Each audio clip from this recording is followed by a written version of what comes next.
अकबर और बीरबल शाही दस्तरखान पर बैठे भोजन कर रहे थे।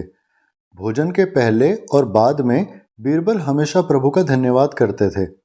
भोजन के बाद बीरबल ने कहा, महाराज, मैं जरा प्रभु को खाने का धन्यवाद कर दूं।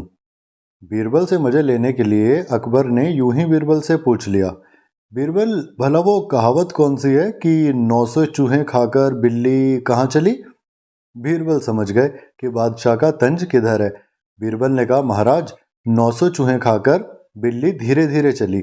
बादशाह ने कहा, बीरबल, हमसे मजाक करते हो? बीरबल ने कहा, महाराज, ये भी मैंने आपका दिल रखने के लिए कह दिया, वरना 900 चूहे खाकर बिल्ली तो क्या, बिल्ली का बाप भी नहीं चल सकता। इसी तरह हंसी मजाक करते हुए दिन की शुरुआत हुई। भोजन के पश्चात बीरबल महल के कार्य से बाहर चले गए और अकबर दरबारी सभा में। उस दिन सभा में नाच गाना चल रहा था। नाचने वाली संगत पड़ोसी राज्य से बुलवाई गई थी। बादशाह अकबर नाचने वाली महिला के नाच से इतना प्रसन्न हुए कि महिला को अपनी इच्छा अनुसार कुछ भी मांगने को कहा। यानी महिला राजा की धन दौलत, महल आदि में से कुछ भी मांग सकती थी। नाचने वाली महिला ने कहा, राजा, आपने बोला है कि जो भी मांगूंगी वही मिलेगा। आप अपने वचन से मुकर तो नहीं जाओगे? राजा ने सोचा, यह बस धन दौलत, जमीन जायदाद में से कुछ मांगेगी। राजा ने महिला की मांग पूरी करने के लिए वचन दे दिया। जब महिला ने अपनी मांग राजा के सामने रखी तो राजा अकबर के साथ सभा में मौजूद सभी की आंखें बिस्कुट की तरह गोल हो गई। नाचने वाली महिला ने राजा अकबर के राज सिंहासन पर कल सुबह शौच करने की मांग रखी। राजा हैरान होकर महिला को देखते हैं, किंतु राजा वचनबद्ध थे तो दिल पर पत्थर रखकर हाँ कह दिया।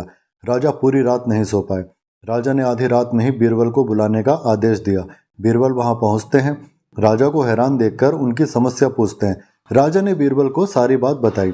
राजा की बात सुनकर बीरबल बोलते हैं, बस महाराज, इतनी सी बात, और इस छोटी सी बात पर आप इतने परेशान हैं? राजा थोड़ा गुस्से में बोला, बीरबल, आपको यह छोटी सी बात लगती है? कल से पूरा विश्व क्या कहेगा कि एक अदनी सी नाचने वाली बादशाह अकबर के सिंहासन पर शौच कर गई। पूरी दुनिया के राजा महाराजा हम पर हंसेंगे। बीरबल बोलते हैं, जहांपना, आप परेशान ना हो, आप सो जाइए, कल वही होगा जो नहीं होना चाहिए। अगले दिन सभा फिर लगती है। महाराज अकबर को बीरबल पर पूरा विश्वास था, लेकिन फिर भी उनकी आंखों में नमी थी। नाचने वाली महिला वहां पहुंचती है।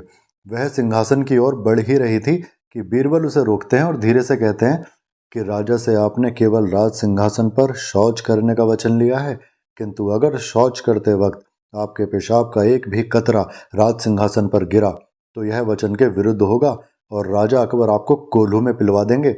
जिंदा इंसान को कोल्हू में पिलवाने की एक सजा होती थी। बीरबल की यह बात सुनकर महिला की जान हलक में अटक गई और वह भयभीत होकर राजा से क्षमा मांगने लगी। राजा अकबर इस आकस्मिक परिवर्तन से बड़े खुश हुए। उन्हें देखकर साफ पता लग रहा था कि वह बीरबल की चतुराई से कितना गर्वित महसूस कर रहे हैं। दोस्तों, ये कहानी आपको पसंद आई हो तो प्लीज़ चैनल को सब्सक्राइब कीजिएगा। धन्यवाद।